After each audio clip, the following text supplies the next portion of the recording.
system was on the verge of collapse. Other than that, the economy was pretty strong when Obama took over. So, you can criticize Obama, and some of the criticism might well be legitimate, but not to understand that we are in a much better shape today than we were when Bush left office would be just denying obvious reality. But here is an important point that sometimes Democrats do not choose to talk about. And that is that over the last 30 or 40 years, under Republican administrations and Democratic administrations, what we have seen is a shrinking middle class. Now, for the young people here, I'm going to tell you something. You won't believe me, but then when you leave here, not now, go out and Google it. All right? This is true. Once upon a time in America, maybe 40 or 50 years ago, most families had often one breadwinner in those days, often the male, and that breadwinner was able to work 40 hours a week and bring in enough money to take care of the whole family.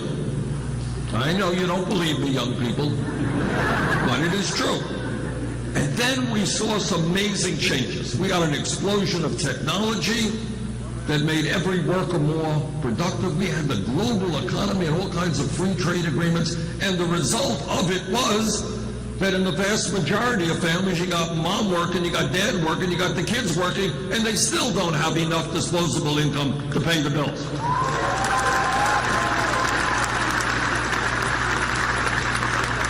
So we got to think about that. How does that happen? You go from a time when one worker could pay for the bills to a time when two parents, and sometimes the kids don't have enough money to take care of the needs of the family. That has a lot to do with the increased cost of housing and education and health care, etc.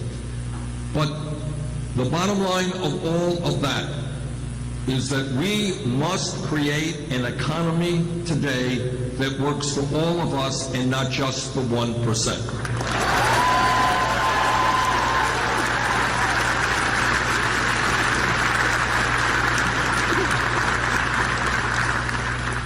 It is a bit crazy, and again, we don't talk about it, so, you don't go anyplace unless you recognize the issue. In America today, our people work the longest hours of any people in the industrialized world. You know what? Japanese are very, very hardworking people. We now work longer hours than the people in Japan.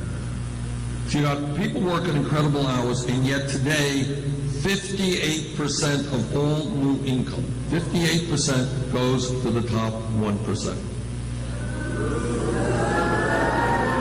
And you want to know why people are angry out there?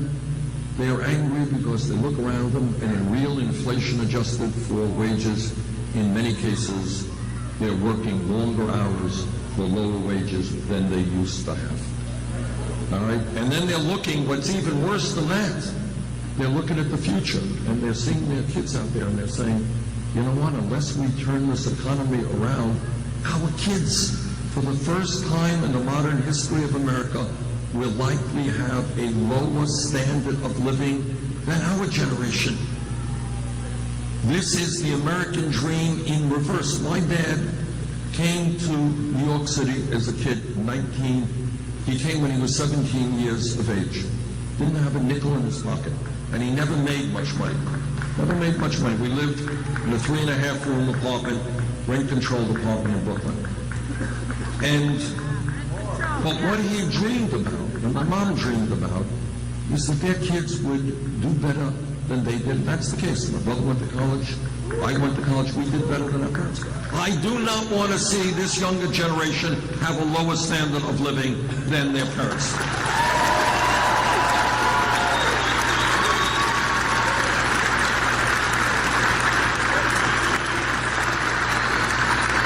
And we know what we have to do.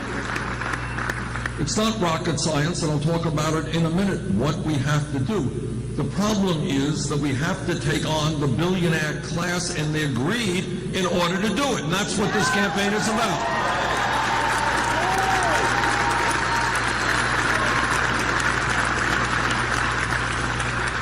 On Thursday night, I will be leaving to go to the Vatican to give a speech.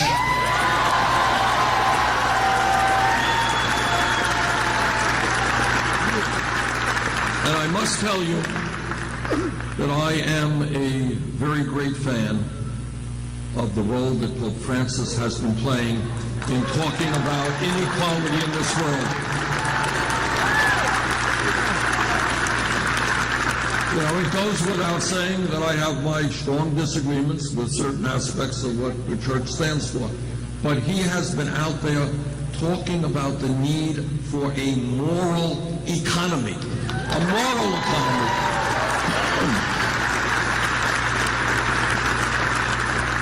An economy in which we have the moral responsibility to pay attention to what he calls the dispossessed.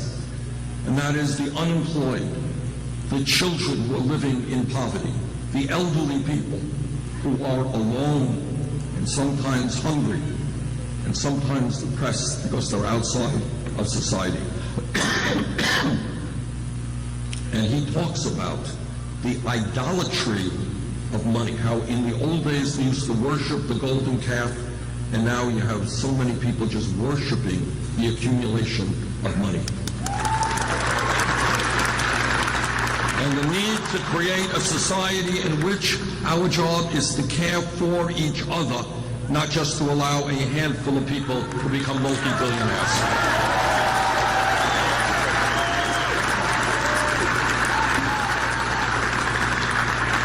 And I agree with them. And let me give you just some examples of how we have to apply that moral lesson to what goes on in America today. A great country must not be defined by how many millionaires and billionaires it has or by the size of its military.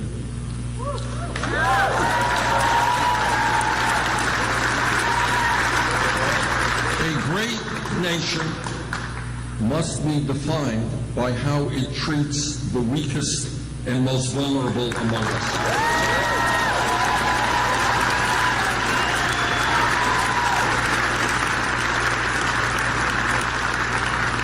And on that regard, we must be honest enough to say that we are failing that test.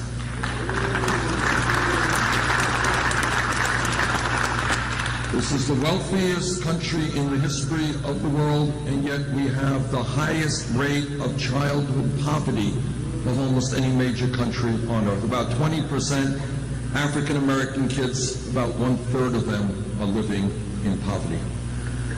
And I'll talk about an issue, and in fact, I really want to issue a challenge today to Secretary Clinton, because she has been very vague about a very important issue. Right now, and this the media does not talk about at all, so you're not going to read this in the papers. But we have many millions of seniors and disabled vets who are trying to get by on $11,000 or $12,000 a year Social Security. It is a shame. I mean, you can do the arithmetic as quickly as I can. Try paying a mortgage, or try paying rent, try heating your home, buying the medicine you need, buying food, getting health care on $11,000 and $12,000. You can't do it. You just can't do it. It is nowhere near enough. And then you got Republicans out there whose response to this is, let's cut Social Security. So in terms of the Republicans, let me give them some very bad news, and that is, no, we are not going to cut Social Security. We're going to expand Social Security benefits.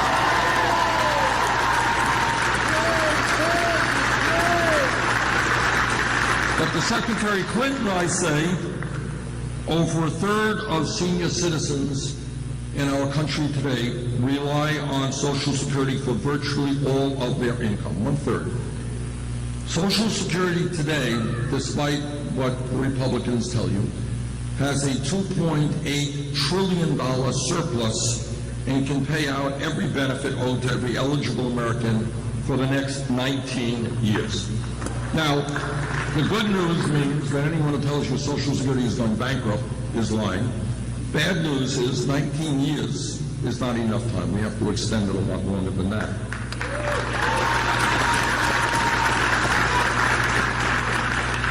Now, the problem today is that if somebody is making millions of dollars a year in income, When somebody's making $118,000, they both contribute the same amount into the Social Security Trust Fund.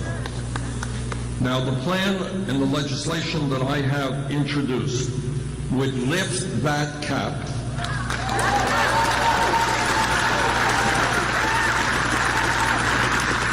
and it wouldn't lift the cap at $118,000 all the way up to $250,000, which would mean that millionaires and billionaires, well, trust me, this is where it's going to go. If you start at $250, and you go above that, what that does is make sure that very wealthiest people in our country pay the same percentage of their income as the people making $50,000 a year.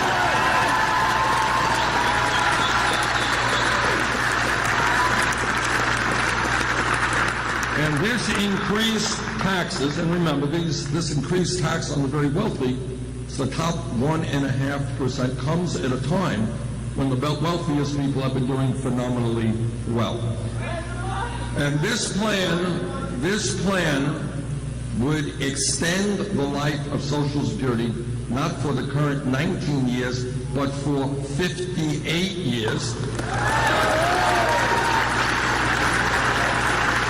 And it would also significantly expand Social Security benefits.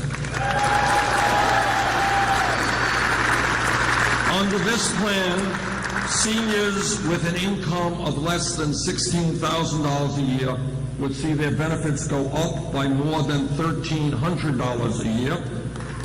This plan also would raise the cost of living adjustments that seniors get, because we've come up with a new approach. Right now, anybody here know what the cost of living adjustment for seniors last year was? That's right, it was zero. And there are people who think that zero is too high. And the reason that it was zero is that, without going into the whole long deal, you have one analysis of what inflation is applying to 18-year-olds and seniors. If you have a segregated index for the costs that seniors are really paying, the increased cost, their inflation, it's a lot higher than the general public because of health care and prescription drugs. So that's what we're going to do. Now, Secretary Clinton really has avoided this issue. She's talked about it in generality. So I would challenge her right today. Are you prepared to lift the cap on taxable income?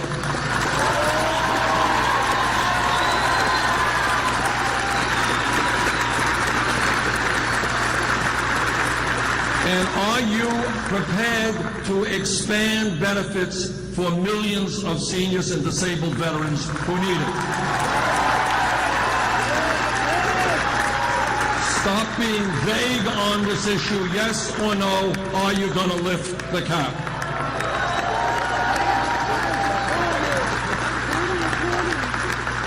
Now, obviously, that is one of many differences of opinion that I have with Secretary Clinton. Let me just give you a few others. And we can't go on for too long. There's a limited amount of time. All right, number one, foreign policy. All of you are aware that the most important foreign policy decision made in the last many years was on the war in Iraq. I listened very closely when I was in the House to what President Bush and Vice President Cheney had to say about going into that war. I concluded that they were not telling the truth. Not only did I vote against that war, I helped to lead the opposition to that war.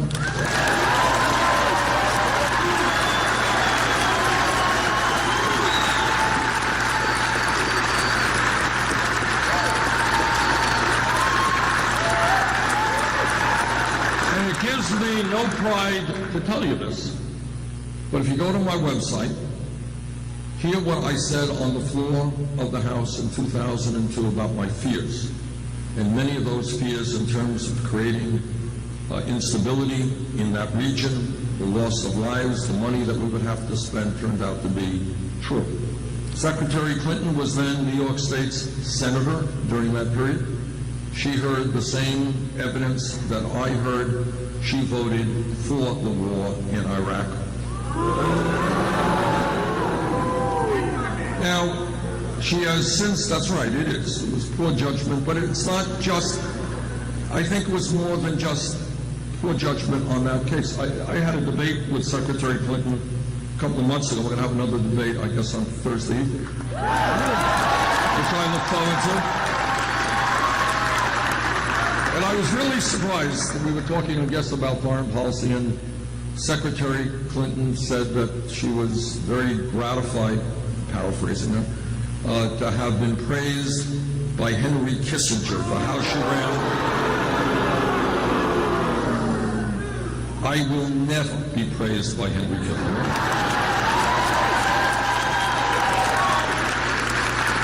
But if your judgment on foreign policy is that you think it is a good thing to be praised by Henry Kissinger, well, you know, I happen to think that Kissinger was one of the most destructive secretaries of state in American history. So, Henry, please do not ever praise me. I don't need it. I don't want it.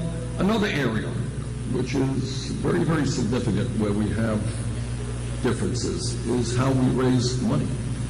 I think, and I think most Americans perceive, that money in politics today is having an absolutely horrific impact on public policy. And what I chose to do when this campaign began, we had to make a difficult decision. All of the campaigns have super PACs, and super PACs enable you to raise unlimited sums of money from wealthy and powerful special interests. So we thought about it for 1/10 of a second, and then we concluded that obviously we don't represent Wall Street or the drug companies or the fossil fuel industry or the billionaire class, so we don't want their money. We're not going to establish a super PAC.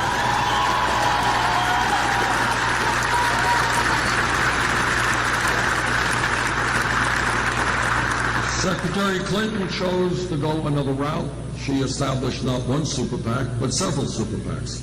And they are out raising all kinds of money from all kinds of special interests. And in the last financial report that she filed for a major super PAC, turns out that she raised $15 million from Wall Street and millions more from other special interests. Now, you know, every politician, Republican, Democrat, always says that, yeah, I receive millions of dollars from these special interests. Won't impact me. So I think, you know, we can say whatever we want about Wall Street, and I will tell you my views on Wall Street in a minute. But they're not dumb. There are many things they are not dumb. So the question the American people have to ask themselves is why she has received $15 million from Wall Street and what do they want. Second point is, some of you know, Secretary Clinton has given many speeches on Wall Street for $250,000 a speech.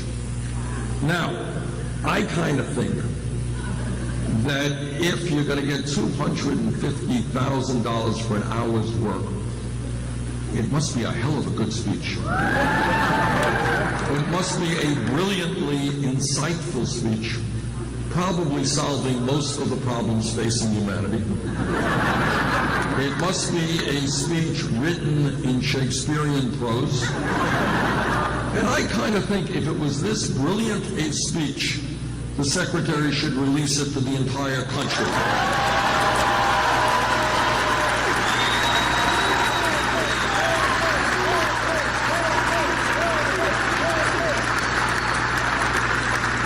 Now, Secretary Clinton has said, well, she will release the speech, the transcript, if other people do it. Are you ready for a dramatic announcement?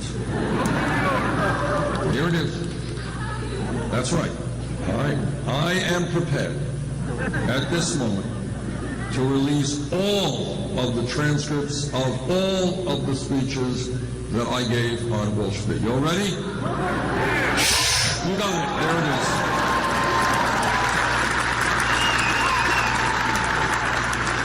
No speeches, not for 250,000 or 25,000 or 2,500 or $2, none at all. And I'm really disappointed because I have been waiting for that call from Goldman Sachs because I would like to talk to them.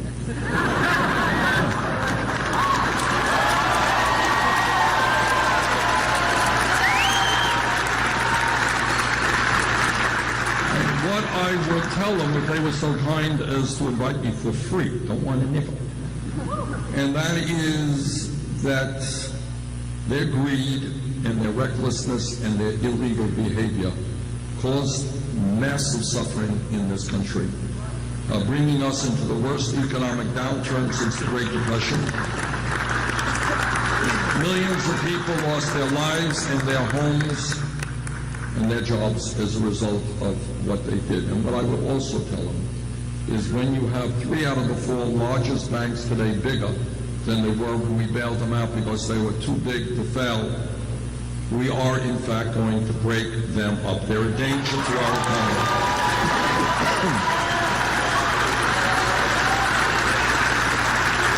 And they're a danger to our economy not just because of the possibility of another bailout if they collapse, but because the concentration of wealth and power on Wall Street is just too great. You got the 6 largest financial institutions having assets of about equivalent to 58% of the GDP of this country.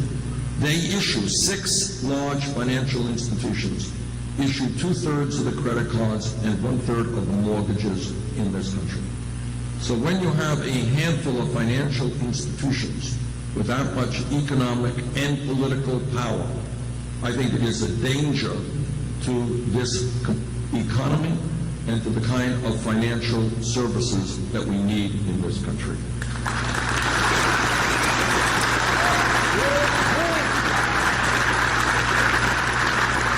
And the other point that I would make to Goldman Sachs is, and the others, Goldman Sachs a couple of months ago reached a settlement with the United States government for $5 billion.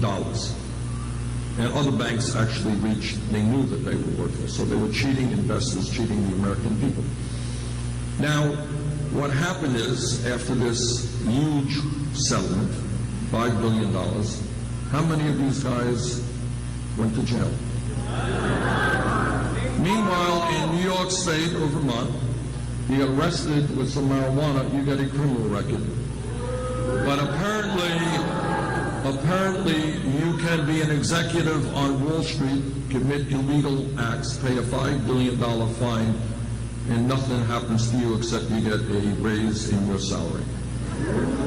We have got to create a criminal justice system in which justice is the paramount word.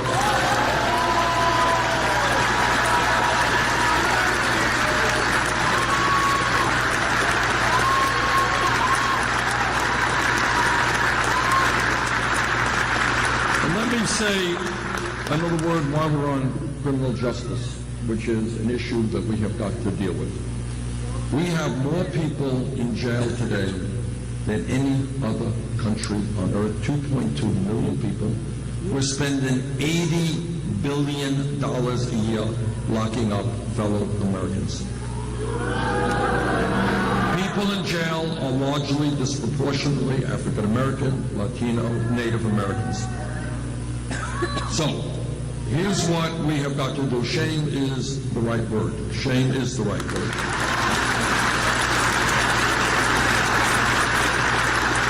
Right now, and again, an issue that is not talked about, virtually never talked about, but very important.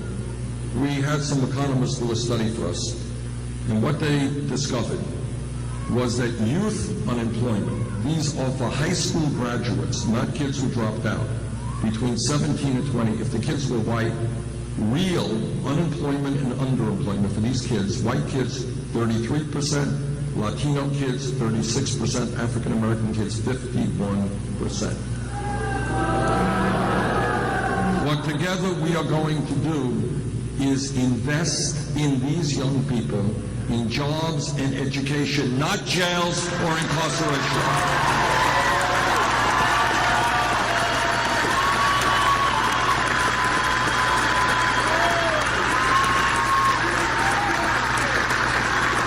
of an America where these kids are in school or doing constructive work, not hanging out on street corners. And that's the kind of America we want to move to. Number two, we have to take a hard look at how local police departments throughout this country are functioning.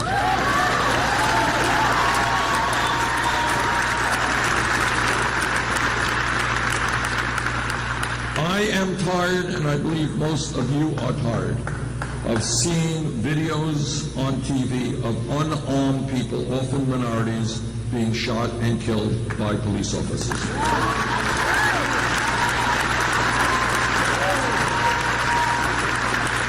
Now, I was a mayor in Burlington, Vermont for 8 years. I have worked with police officers all of my life. Vast, overwhelming majority of police officers are honest, they are hardworking, and they have a very difficult job. It is not easy being a cop today. But, like any other public official, when a police officer breaks the law, that officer must be held accountable.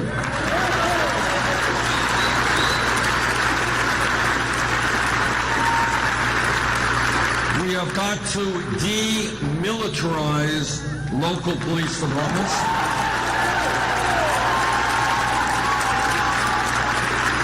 So that they do not look like invading armies. 3, we have got to make police departments reflect the diversity of the communities they serve. 4th, we have got to end the obscenity of private, corporately owned prisons and detention centers.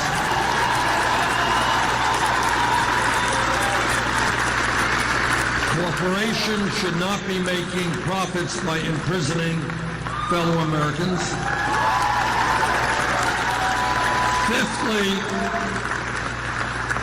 Fifthly, and this is controversial, but I think it's right, we have to rethink the war on drugs.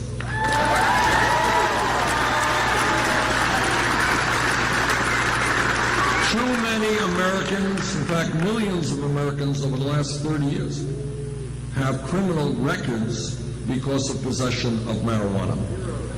Today, under the Federal Controlled Substance Act, marijuana is listed as a Schedule I drug alongside of heroin.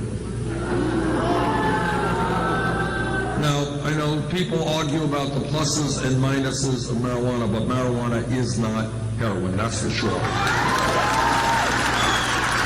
And that is why I've introduced legislation to take marijuana out of the Federal Controlled Substance Act.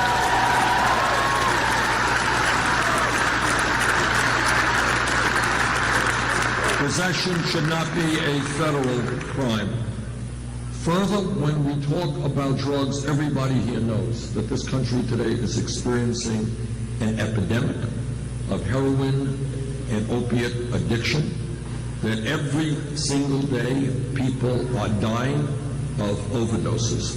This is a major national crisis. I believe the most effective way to address that crisis is to recognize that addiction and substance abuse is not a criminal issue, it is a health issue.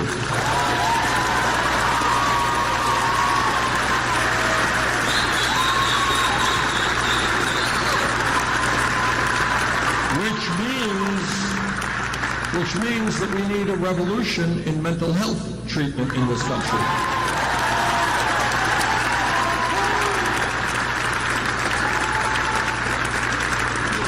And it's not just dealing with drugs and addiction. It is dealing with the reality, sad reality, that thousands of people in America every day are walking our streets who are suicidal and or homicidal. And we have got to get people who have mental health crises the treatment they need when they need it, not 6 months from now.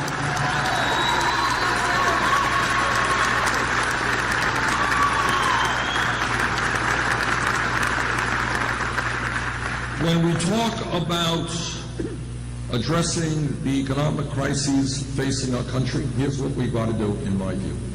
Number one, we've got to recognize that a $7.25 an hour minimum wage is a starvation wage.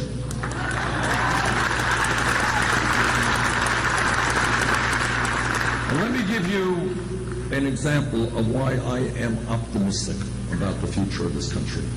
Everybody here knows that change, real change, never takes place from the top on down, always takes place from the bottom on up.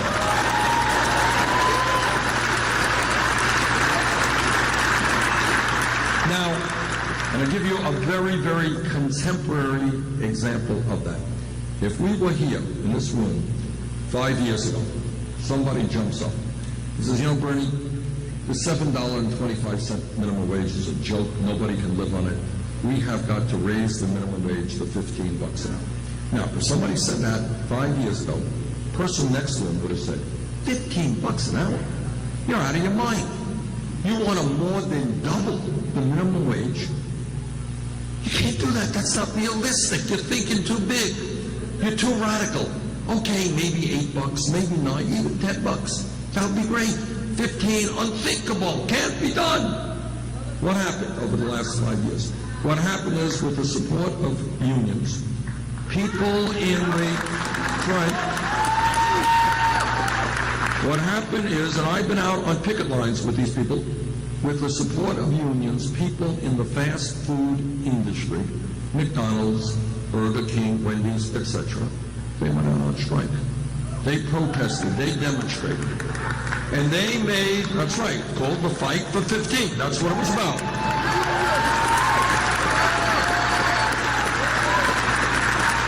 And I was proud to be out on picket lines with them in Washington, D.C., and proud to meet with some incredibly brave people. I was in North Carolina. I could not believe the courage of these young people standing up and fighting for 15. And then suddenly they made their case. And the American people said, you're right. Nobody can live on $7.25 an hour. And then, a few years ago, Seattle, Washington, $15. Los Angeles, San Francisco, $15. State of Oregon, $15.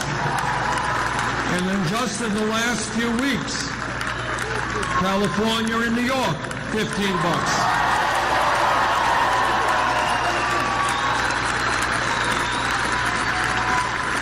Now, if anybody here thinks that the way this works is that the governor of New York woke up one day and said, gee, you know, I think $15 an hour would be a fair and just wage. That's not how it works.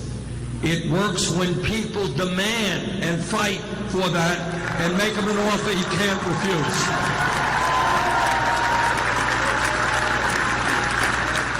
And in that regard, I must tell you, I found it somewhat amusing to see Secretary Clinton alongside of Governor Cuomo when he signed the $15 an hour bill, when she supports a $12 an hour bill.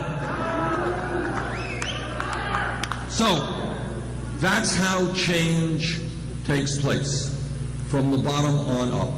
My goal, and if elected president, what we will see is $15 an hour in 50 states in this country.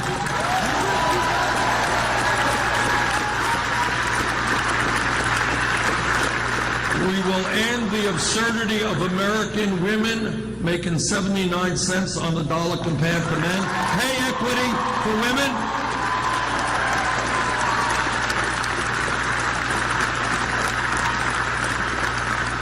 I was in Flint, Michigan over a month and a half ago.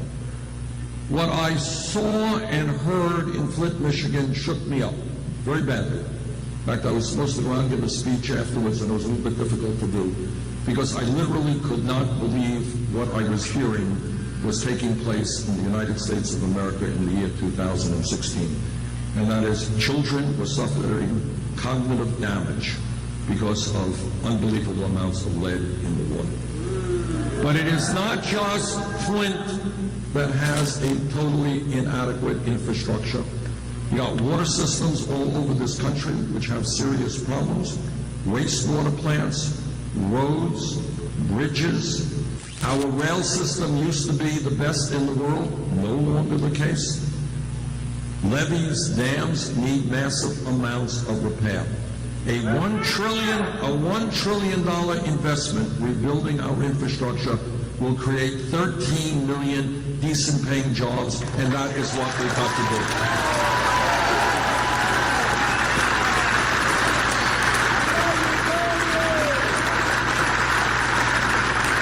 When we talk about why the middle class of this country is in decline, one of the clear reasons is we have pursued disastrous trade policies for the last 30 years. And what that means is NAFTA, CAFTA, permanent normal trade relations with China, other trade agreements were written by corporate America for the design purpose of throwing American workers out on the street, going to low-wage countries, and then bringing their products back into this country. Now, all of us believe, I hope, that we've got to do everything we can to help the poorest people in the world. But you don't have to destroy the American middle class to make that happen.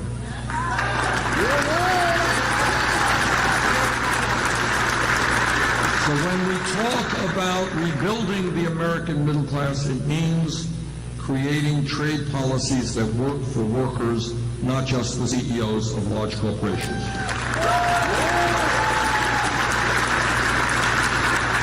Secretary Clinton has supported virtually every major trade agreement. I have opposed all of those trade agreements. History will prove that my position was the right position.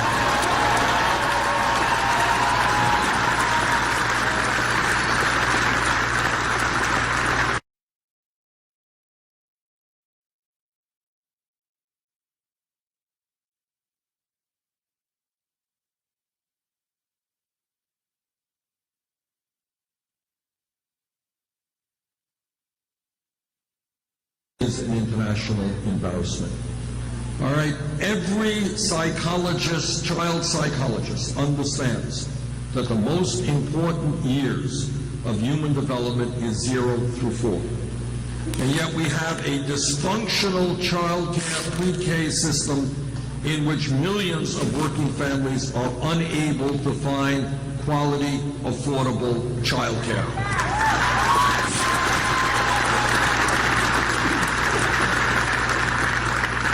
And not only do we have to change that, we have to take a hard look at what quality public education means. I am a product of public education in New York City.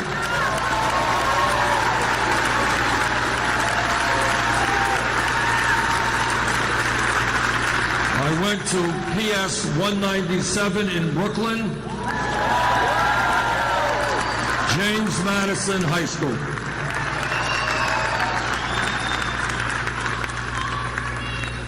When we look at public education, we understand that in many respects, not all, but many respects, a college degree was 50 years ago. 50 years ago, given the state of the economy, the nature of the economy then, you had a high school degree, the likelihood is you were able to go out and get a halfway decent job. The economy has changed. Technology has changed, and the reality is that today people need more education.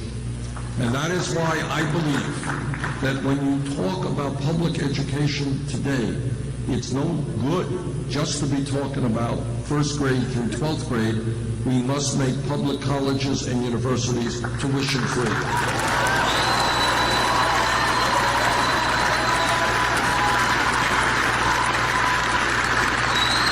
This is not a radical idea, and I don't want anybody to think it's a radical idea. Not only does it exist already today in Germany, Scandinavia, and other countries, guess what?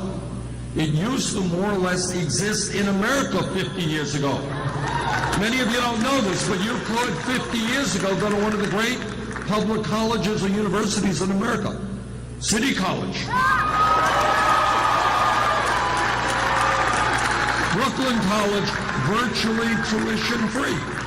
Go to the University of California, virtually tuition free. If we could provide virtually free public education 50 years ago, we sure as hell can do it today, and that is what we're going to do.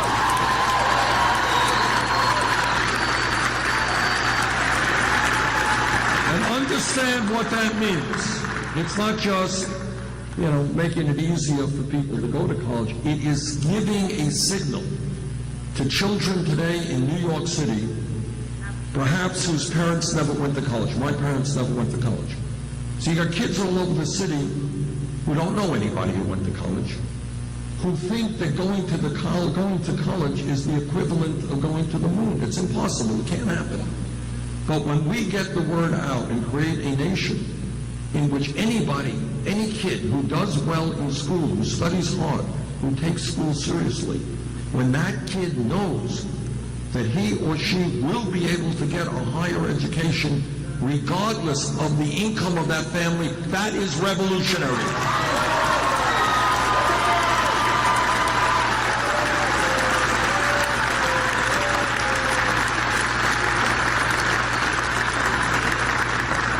And we're also going to deal with this horrendous level of student debt that millions of people in our country.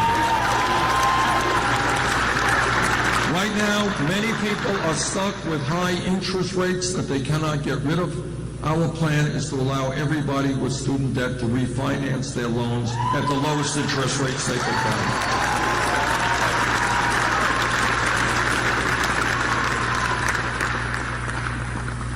I am a member of the U.S. Senate Committee on the Environment, and I will tell you what you already know. And that is that climate change is real. It is caused by human activity. It is already doing disastrous harm to this planet. What the scientists are also telling us very clearly is that in many ways they have underestimated the potential damage of climate change, and that by the end of this century it is possible that our planet could be 5 to 10 degrees Fahrenheit warmer, which means more drought, more flood, more extreme weather disturbances, more acidification of the ocean, more rising sea levels, more international conflict as people fight over limited natural resources. That is the future we are looking at if we do not act boldly and decisively in transforming our energy system away from fossil fuel.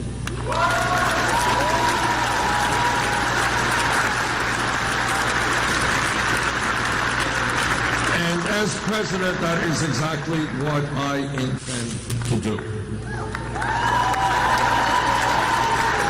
We can transform our energy system into energy efficiency and sustainable energies like solar, wind, geothermal, and other technologies that are being developed. This is something we can do. We know what to do. The technology is only getting better.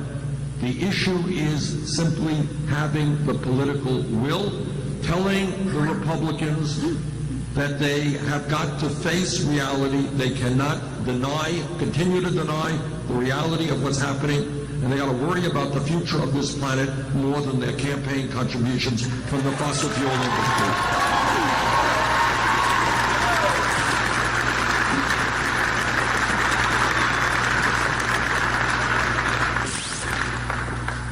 Thinking big and thinking outside of the box then takes us to healthcare. Now, I have been criticized roundly by Secretary Clinton and others for stating the following, so let me state it again. In my view, healthcare is a right of all people, not a privilege.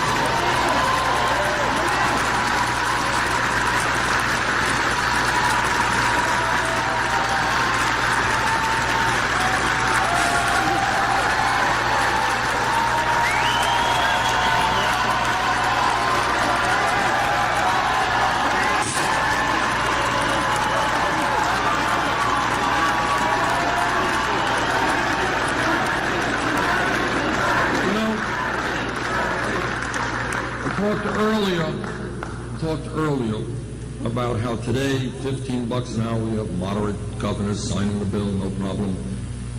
And yet, we still believe that somehow it is a radical idea that all people should have health care as a right. It is not a radical idea. All of you know, or should know, that every other major country on earth does that. United Kingdom, France, Germany, Holland, Scandinavia. I live 50 miles away from Canada. That's what they do. So when you understand that the Affordable Care Act has done some good things, I'm on the committee that helped write the bill. We did away with pre-existing conditions, that obscenity. We increased health care coverage by some 17 million people. We did away with discrimination against women in terms of the prices they were paying for health premiums, for health plans. But here's the reality today. 29 million people still have no health insurance. And what we don't talk about much is that even more people are underinsured with large co-payments and deductibles, including many of you, right? And added to that, we got this absurdity of the drug companies ripping off the American people in an absolutely unconscionable way. Insane, totally crazy. I mean, again, it means stepping outside of the box and saying, okay, how could it possibly be that 1 out of 5 Americans go to the doctor and they get prescriptions from the doctor, but they can't afford to fill those prescriptions? How crazy is that? How crazy is it that all over this country, seniors are cutting their pills in half because they don't have enough money to buy the medicine that they need? Okay, it is crazy. Okay, so this is not a radical idea. Every other country on earth does it, and many of them, by the way, have better health care outcomes than we do. And then on top of all of that, turns out that we are spending almost 3 times as much per person on health care as they do in the United Kingdom, 50% more than the French, much more than the Canadians. The question is not what we should do. The question is not how we do it. The question is, do we have the guts to take on the drug companies and the private insurance companies?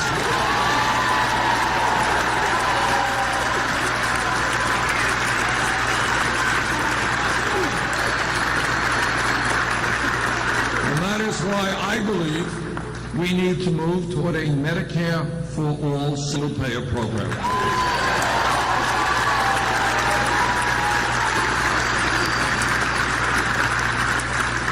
This campaign is listening to people who often don't have much of a voice. We're listening to the Latino community who tell us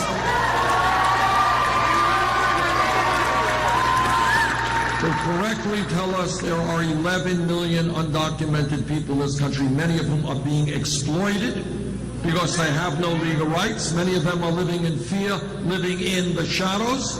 I agree with the Latino community that we must move to comprehensive immigration reform.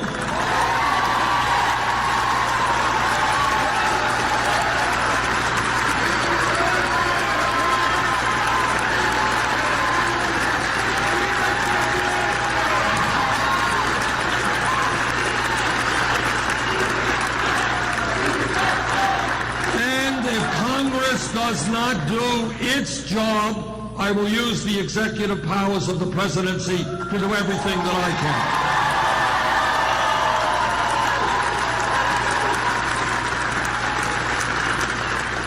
And this campaign is listening to the African American community, and they are asking me, how does it happen that we have trillions of dollars to spend on a war in Iraq we never should have gotten into, but apparently we just don't have the funds to rebuild inner cities and education in this country.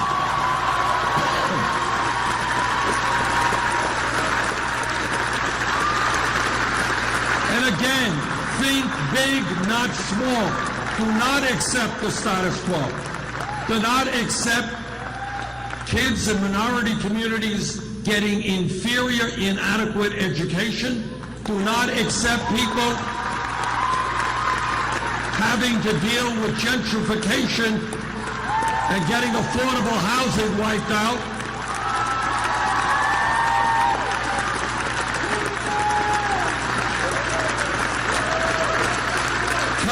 why in the wealthiest nation in the history of the world, we cannot build the affordable housing that our people need.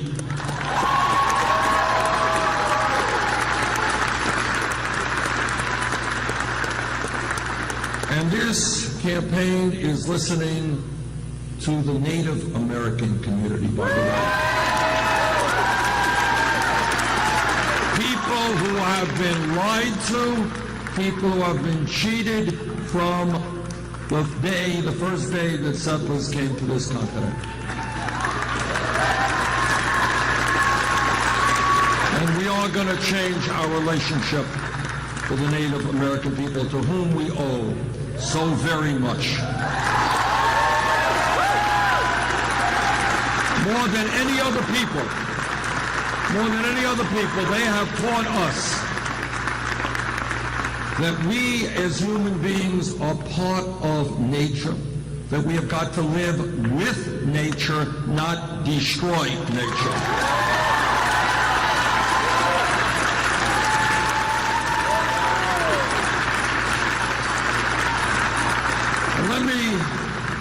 Let me conclude by telling you why Donald Trump will not be president of the United States. He will not be president because the American people will not vote for a candidate for president who every day is insulting Mexicans and Latinos and Muslims. They will not vote for a candidate for president who every day is insulting women or veterans.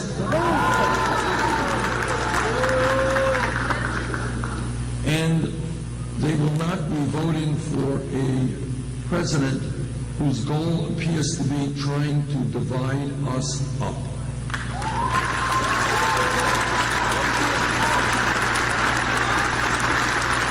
The American people understand that as a nation, what makes us unique, and I don't have to say it to anybody here in New York City, because this has been the melting pot of this country. What makes us strong, in this room there are people who probably have come from 100 countries, whose grandparents or great-grandparents, your parents came from 100 countries. And what makes us strong is, in fact, our diversity. That's what makes us strong.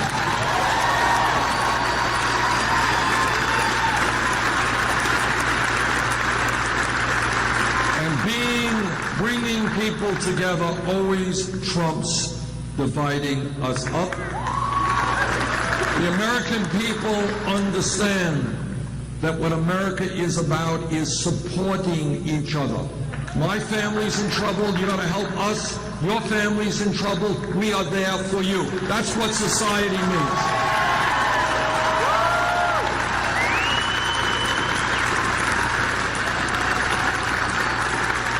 That we will not turn our backs on veterans sleeping out on the street or children who are going hungry in this country.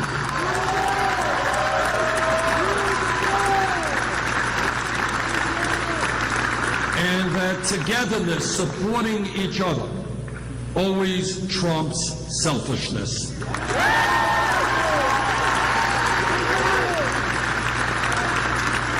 The American people also understand very profoundly what every great religion on earth has always taught us, whether it is Christianity, Judaism, Islam, Buddhism, whatever it may be, and that is that at the end of the day, love always trumps hatred.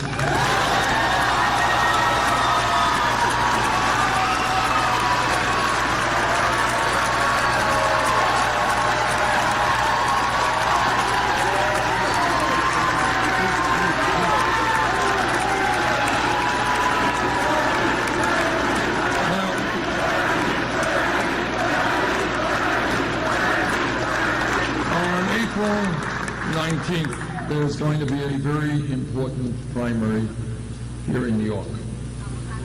And there are a lot of delegates at stake. And if we win here in New York, it absolutely opens the door. Remember, this is Secretary Clinton's adopted home state. This is what... It's not a crime. I just made that point, you know. Born in Illinois, that's not a crime. But she represented the state, as you all know, in the Senate for 8 years. If we can win here, it absolutely opens the door to a path toward victory for the White House.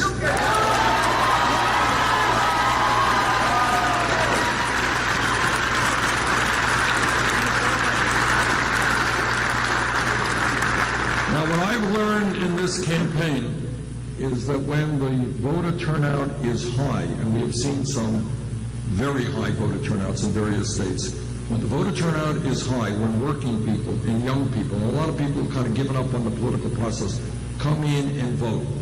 When that voter turnout is high, we win.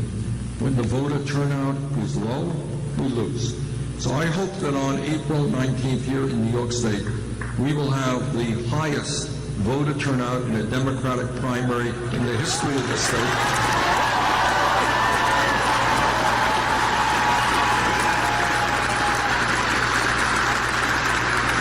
And I hope that New York State will help lead this country into the political revolution. Thank you all very much.